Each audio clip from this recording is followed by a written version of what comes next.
Oba Femi had a guaranteed title shot at the second biggest event of the year against one of, if not the biggest WWE superstar ever in Roman Reigns, and he decided to go up against Brock Lesnar in a grudge match.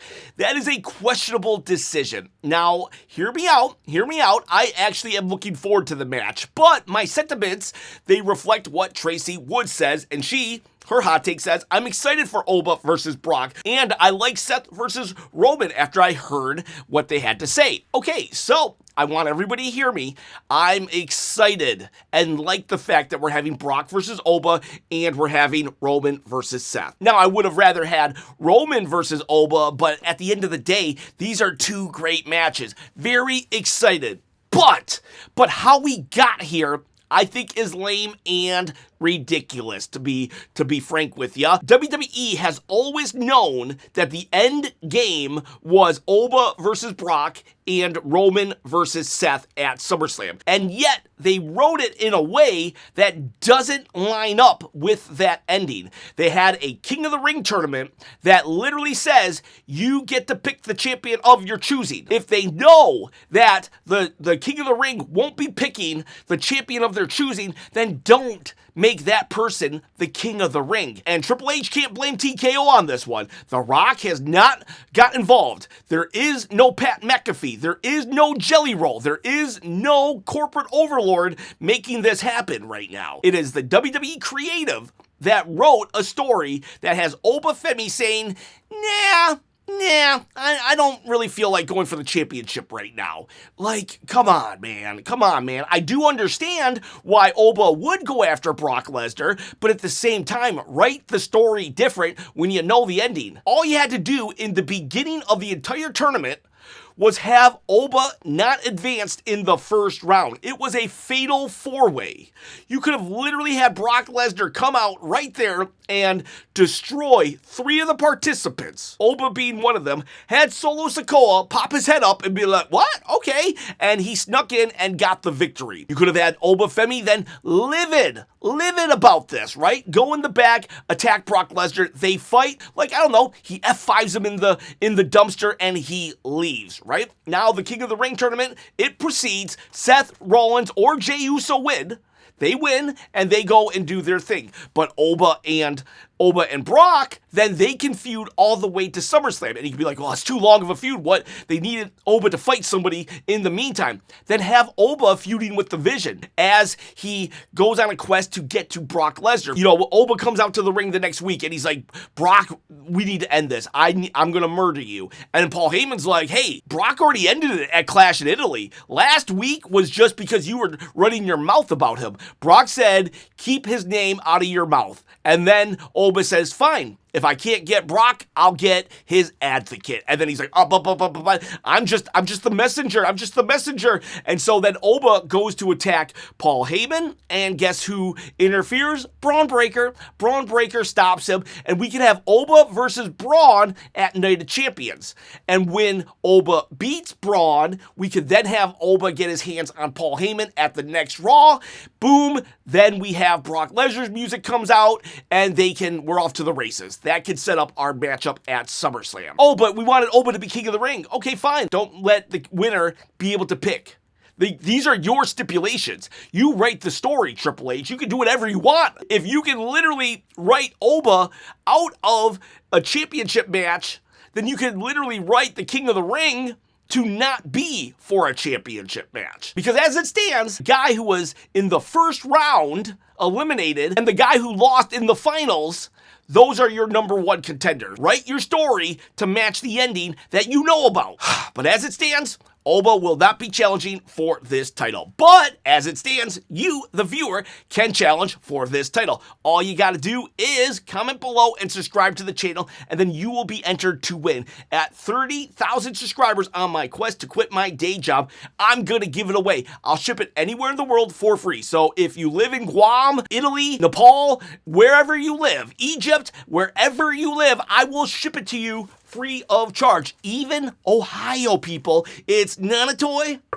It's a replica, and it can be yours once I hit 30,000 subscribers.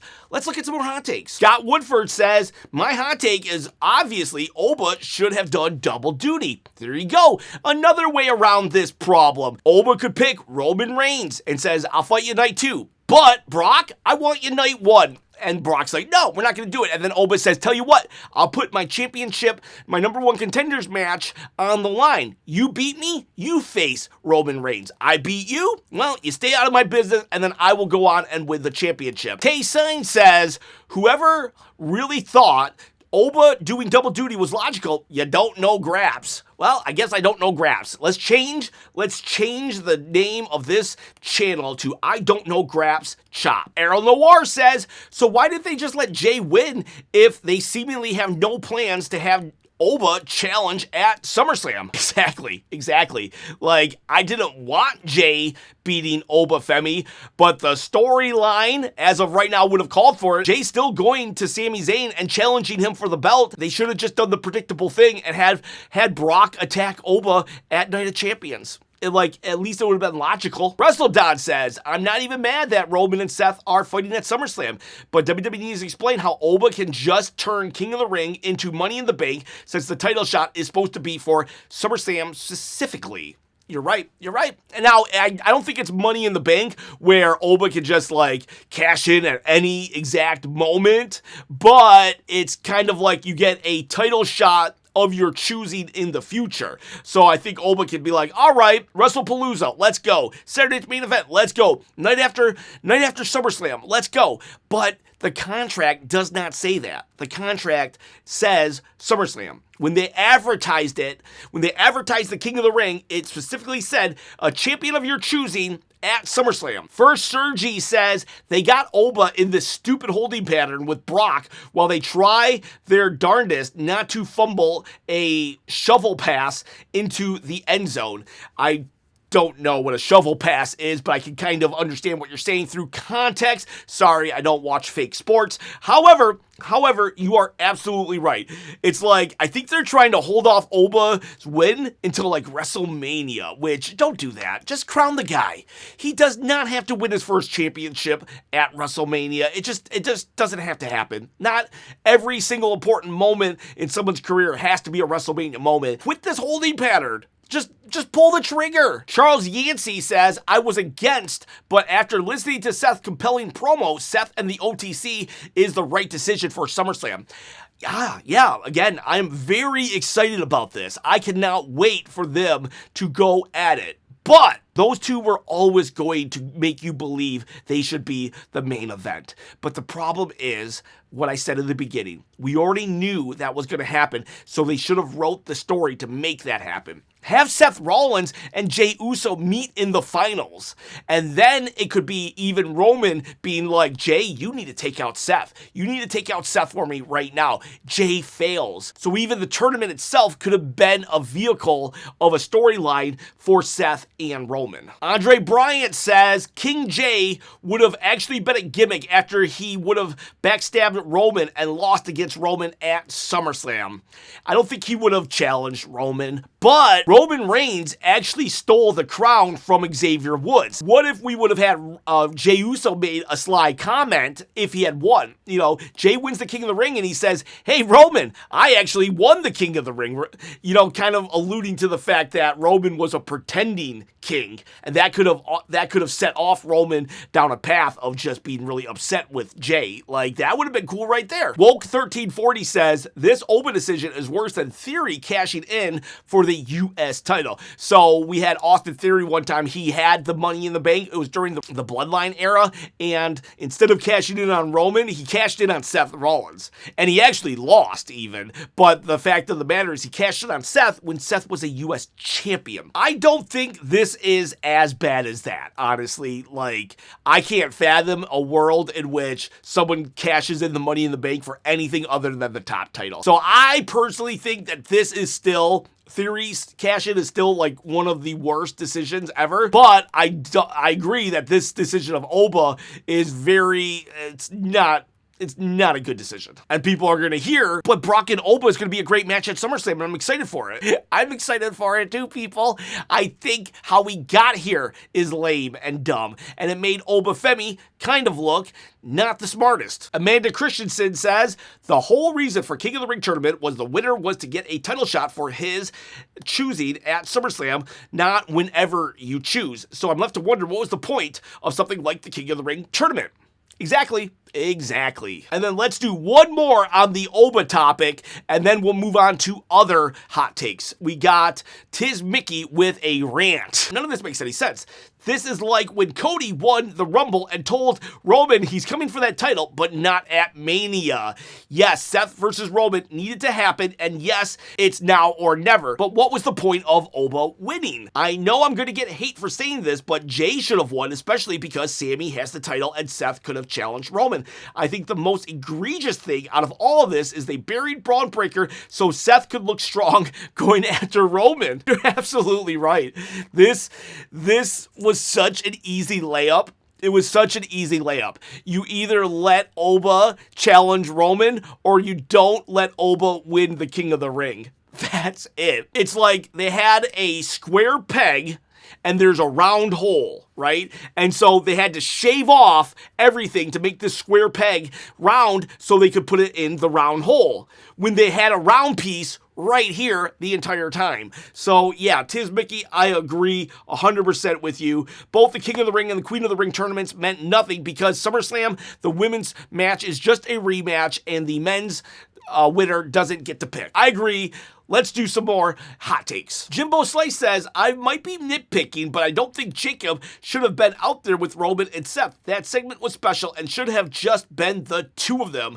Jacob served no purpose there. I agree with you, but we gotta tell the story because, in fact, the Usos should have also been there because that's the story they've been telling us and presentation they've been giving us. However, we could have had Seth Rollins show up and said, hey, Roman, I want to talk to you man to man, brother to brother. Can you ask your minions, your young boys, to go away? And they could get all upset and Roman could be like, no.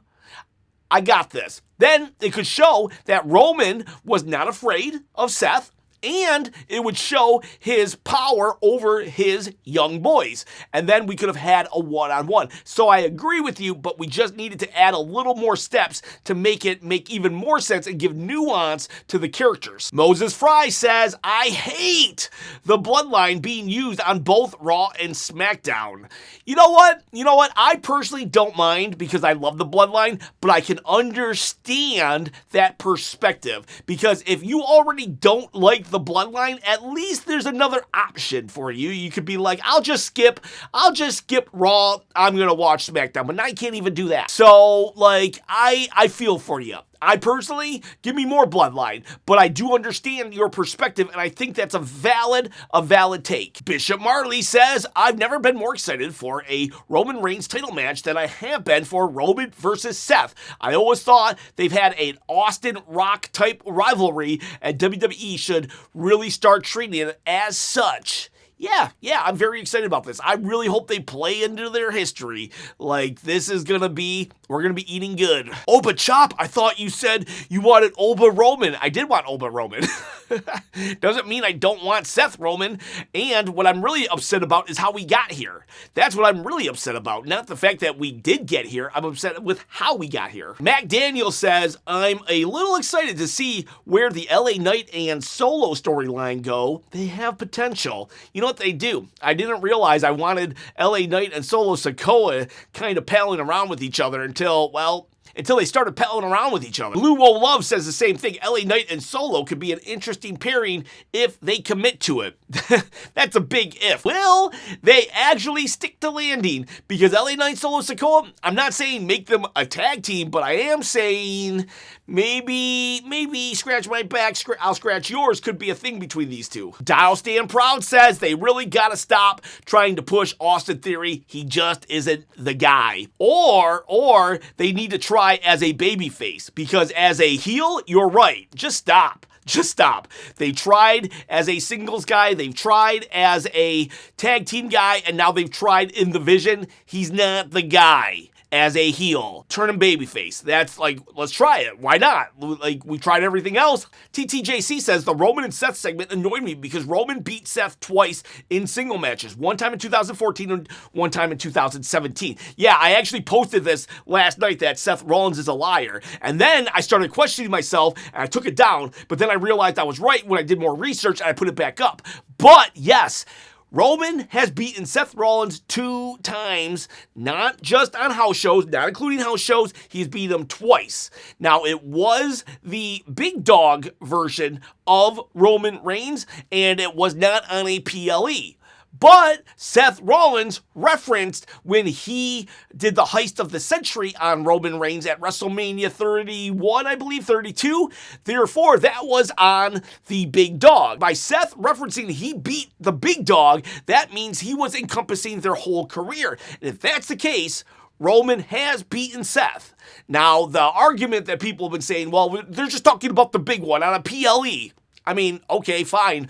But, like, end of the day, Roman has pinned Seth Rollins in one-on-one matches. My thing about storytelling is it shouldn't be the audience's job to justify why things are happening. The story itself should be written in a way that just makes it obvious. Drexel Dragon says, my hot take is that I should have gone, LOL. I live in South Jersey, but today is my anniversary. So the wife and I went to dinner in Philly instead. Well, you know, never a bad thing to acknowledge the wedding anniversary. Think Roman Reigns would give you a pass on that.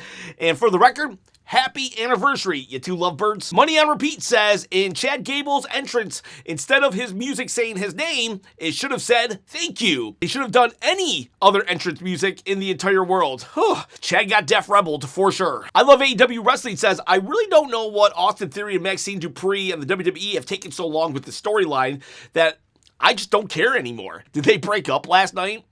And if they broke up last night, when did they actually get together? It's like, yeah, we've been seeing them in the background for literally months now. We're about to hit July. It started before WrestleMania, seeing those two on the screen together. But okay, so Sure. Let's break them up when they've officially never gotten together. Carmichael actually likes the decision. Says Oba Femi delaying his title shot makes him even more powerful. It's like he's flexing his power over the entire roster that he knows his title is right there when he wants it and he's not desperate for it. But he's going to squash some beef first. Good call. I mean, yes, you're right, but you're also wrong in the fact that you have to go by what the story says. The story said that he signed a contract that said he gets to pick a winner at SummerSlam. That's it. He didn't say you get to pick a winner whenever you want, a title whenever you want. So that's the beef here. That's my beef with the storytelling. If that's the case, then have him win Money in the Bank and not the King of the Ring, because then he can lord his power over everybody with the briefcase. When you win the Royal Rumble, you don't get a shot at the title at either WrestleMania, SummerSlam, Monday Night Raw. No, it's WrestleMania. The Wrestle Train says LA Knight's burial is one of the biggest burials of all time. It's intentional, too. I hate how it is normalized now. WWE has conditioned their audience to expect low of him when fans wanted more. You're right, Wrestle Train. They do. It sucks. LA Knight. The dude should be a super duper star at this point. Like, it's a miracle that fans have not completely given up on the guy. But at the end of the day, we have been conditioned for him to lose, to the point where when he lost to Jimmy Uso last night, I was like, yeah, I thought he was going to lose to him the first time too. And honestly, if they do not give LA Knight the Money in the Bank this year, it's not happening. I honestly believe that Money in the Bank is the last shot for LA Knight. And please give it to him. Like, the dude has everything that it takes to be a super duper star. And I don't know. We can give Jey Uso a 3-month title reign. Why can't we give LA Knight a 3-month title reign? All right? And this isn't even a, well, Jey Uso sucks, so give it to LA Knight post. No, it's not. Great. I'm glad Jey Uso got 3 months. But could we please give LA Knight 3 months too? Like, we took a chance with Damian Priest. Great. Awesome. Let's take chances. How about we give one of those chances to LA Knight? All right, boys. All right, girls. Those are your hot takes for Monday Night Raw. See you. Bye.